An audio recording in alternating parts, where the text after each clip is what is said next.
سپہر کے 3 بجے ہیں۔ السلام علیکم، یہ ریڈیو پاکستان ہے۔ سمرہ یوسف سے خبریں سنیے۔ اہم خبروں کا خلاصہ۔ وزیر اعظم سعودی عرب کے ساتھ دو طرفہ تعلقات مضبوط بنانے کے لیے سعودی قیادت سے مذاکرات کے لیے سعودی عرب میں ہیں۔ سیکورٹی فورسز نے خیبر پختونخوا میں بھارتی سرپرستی میں سرگرم فتنۃ الخوارج کے 10 خوارج کو ہلاک کر دیا ہے۔ پاکستان اور بیلاروس نے تجارت، سرمایہ کاری اور صنعتی تعاون کو مزید مضبوط بنانے کے عزم کا احاطہ کیا ہے۔ بحری امور کے وزیر نے کہا ہے کہ خصوصی مراعات اور صنعتی شعبے کے متعلقہ افراد کے تعاون سے سی فوڈ کی برآمدات بڑھانے کے لیے اقدامات کیے جا رہے ہیں۔ اقوام متحدہ کی سلامتی کونسل میں چین نے کہا ہے کہ افغانستان میں سرگرم دہشت گرد تنظیمیں ہمسایہ ممالک کے لیے مسلسل سنگین خطرہ بنی ہوئی ہیں۔ پاکستان اور جنوبی کوریا کے درمیان بین الاقوامی ہاکی سیریز کا چوتھا اور آخری میچ آج اسلام آباد میں کھیلا جائے گا۔ اور اب خبروں کی تفصیل۔ وزیر اعظم شہباز شریف سعودی عرب کے ساتھ دو طرفہ تعلقات مزید مضبوط بنانے کے لیے سعودی قیادت سے مذاکرات کے لیے سعودی عرب میں ہیں۔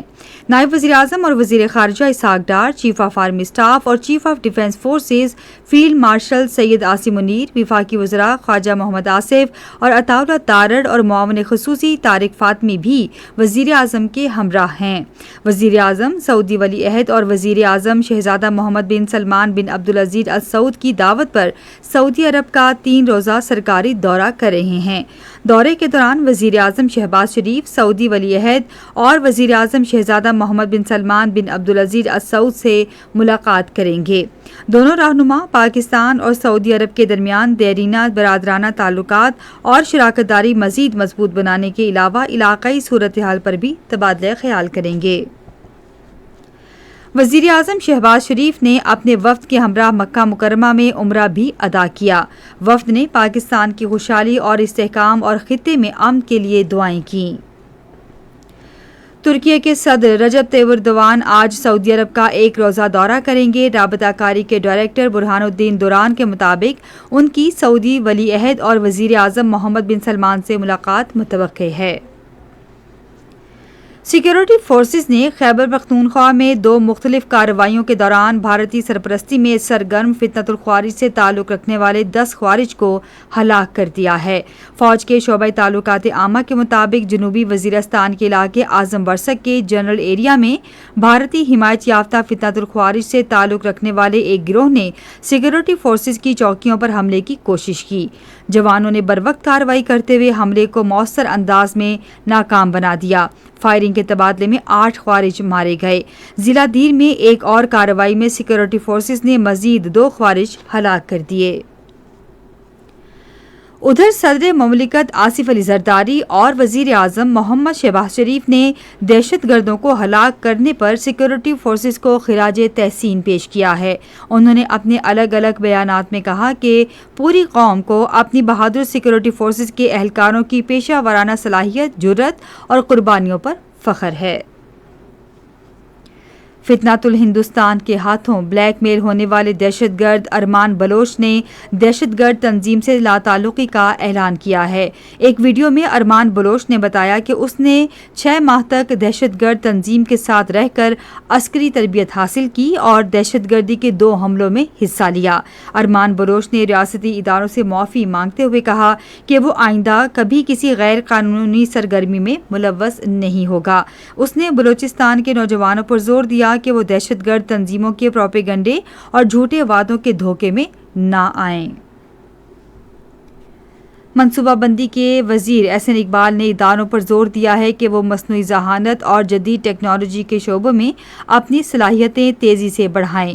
انہوں نے یہ بات آج اسلام آباد میں شہید ذوالفقار علی بھٹو میڈیکل یونیورسٹی کے زیر اہتمام پہلی بین الاقوامی ڈینٹل کانفرنس سے خطاب کرتے ہوئے کہی۔ احسن اقبال نے کہا کہ اعلیٰ تعلیمی اداروں کو روایتی تدریس اور تحقیق تک محدود رہنے کے بجائے خود کو جدت اور نئی تحقیق کے مراکز کے طور پر تیار کرنا ہوگا۔ وزیر داخلہ محسن نقوی نے متعلقہ حکام کو اسلام آباد سیف سٹی توسیع منصوبہ آئندہ ماہ کی 30 تاریخ تک مکمل کرنے کی ہدایت کی ہے۔ انہوں نے یہ بات اسلام آباد میں سیف سٹی ہیڈ کوارٹرز کے دورے کے موقع پر ایک اجلاس کی صدارت کرتے ہوئے کی۔ انہوں نے کہا کہ جدید ٹیکنالوجی سے لیس سیف سٹی نظام شہریوں کے تحفظ، مؤثر نگرانی اور فوری رسپانس کو یقینی بنائے گا۔ پاکستان اور بیلاروس نے تجارت، سرمایہ کاری اور صنعتی تعاون کو مزید مضبوط بنانے کے عزم کا اعادہ کیا ہے۔ یہ عزم آج اسلام آباد میں وزیر تجارت جام کمال خان اور پاکستان میں بیلاروس کے سفیر آندرے میٹالیٹسا کے درمیان ملاقات میں ظاہر کیا گیا۔ دونوں جانب سے دو طرفہ تعلقات کے مثبت رجحان پر بھی اطمینان کا اظہار کیا گیا۔ یہ خبریں آپ ریڈیو پاکستان سے سن رہے ہیں۔ بحری امور کے وزیر محمد جنید انوار چودھری نے کہا ہے کہ حکومت خصوصی مراعات اور صنعت سے وابستہ افراد کے تعاون کے ذریعے سی فوڈ کی برآمدات بڑھانے کے لیے اقدامات کر رہی ہے۔ انہوں نے اسلام آباد میں ایک اجلاس کی صدارت کرتے ہوئے کہا کہ برآمد کنندگان کے لیے بہتر مراعات سے سی فوڈ کی برآمدات اور قومی معیشت میں اس شعبے کا حصہ بڑھانے میں مدد ملے گی۔ وفاقی وزیر نے مچھلی کی برآمدات کے لیے کارکردگی کی بنیاد پر مراعاتی اسکیم کو حتمی شکل دینے کے لیے 4 رکنی کمیٹی بھی قائم کر دی ہے۔ پنجاب کی وزیر اعلیٰ مریم نواز شریف نے رواں موسم برسات کے فوراً بعد صوبے میں خستہ حال عمارتوں کا سروے کرنے کی ہدایت کی ہے۔ انہوں نے یہ ہدایت آج لاہور میں پنجاب ڈیولپمنٹ پروگرام کا جائزہ لینے کے لیے ایک اجلاس کی صدارت کرتے ہوئے کی۔ وزیر اعلیٰ نے ترقیاتی پروگرام کا پہلا مرحلہ جلد مکمل کرنے کی بھی ہدایت کی اور سیوریج اور نکاسی آب کے منصوبوں کے نتائج سے متعلق رپورٹس طلب کر لیں۔ گلگت بلتستان کے وزیر اعلیٰ امجد حسین نے کہا ہے کہ مقامی اور غیر ملکی سرمایہ کاروں کو راغب کرنے کے لیے سرکاری اور نجی شراکت داری ایکٹ میں ضروری ترامیم کی جائیں گی۔ انہوں نے یہ بات گلگت میں کابینہ کے پہلے اجلاس سے خطاب کرتے ہوئے کہی۔ وزیر اعلیٰ نے کہا کہ گلگت بلتستان میں توانائی، معدنیات اور سیاحت کے شعبوں میں سرمایہ کاری کے وسیع مواقع موجود ہیں۔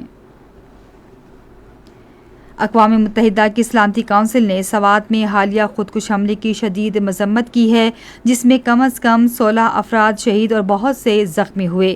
سلامتی کونسل نے ایک بیان میں اس واقعے کو دہشت گردی کی گھناؤنی اور بزدلانہ کارروائی قرار دیتے ہوئے حملہ آوروں کو قانون کے کٹہرے میں لانے کا مطالبہ کیا۔ بیان میں تمام ممالک پر زور دیا گیا کہ وہ اس سلسلے میں پاکستان سے بھرپور تعاون کریں۔ قابض طالبان رجیم نے افغانستان کو علاقائی اور عالمی دہشت گرد نیٹ ورکس کا گڑھ بنا دیا ہے۔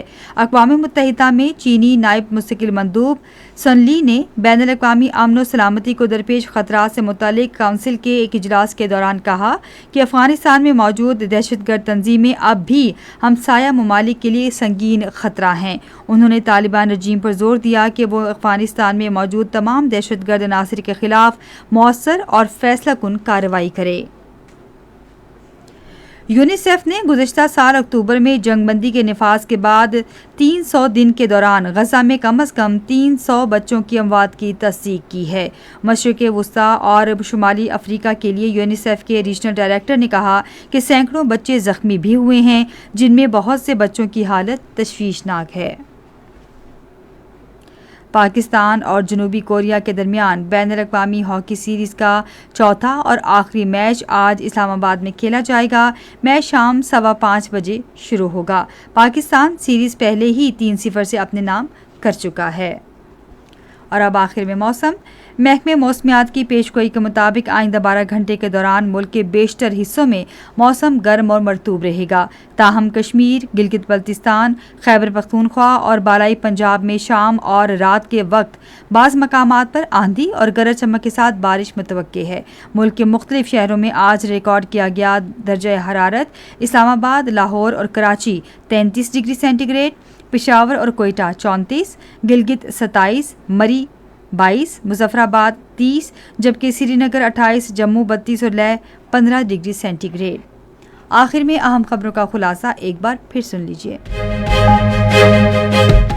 وزیر اعظم سعودی عرب کے ساتھ دو طرفہ تعلقات مضبوط بنانے کے لیے سعودی قیادت سے مذاکرات کے لیے سعودی عرب میں ہیں۔ سیکورٹی فورسز نے خیبر پختونخوا میں بھارتی سرپرستی میں سرگرم فتنۃ الخوارج کے 10 خوارج کو ہلاک کر دیا ہے۔ پاکستان اور بیلاروس نے تجارت، سرمایہ کاری اور صنعتی تعاون کو مزید مضبوط بنانے کے عزم کا اعادہ کیا ہے۔ بحری امور کے وزیر نے کہا ہے کہ خصوصی مراعات اور صنعتی شعبے کے متعلقہ افراد کے تعاون سے سی فوڈ کی برآمدات بڑھانے کے لیے اقدامات کیے جا رہے ہیں۔ اسی کے ساتھ خبریں ختم ہوئی۔ مزید خبروں اور تجزیوں کے لیے آئیے ہماری ویب سائٹ radio.gov.pk پر اور فیس بک کے link radio Pakistan news official پر براہ راست ویڈیو سٹریمنگ بھی ملاحظہ کیجیے۔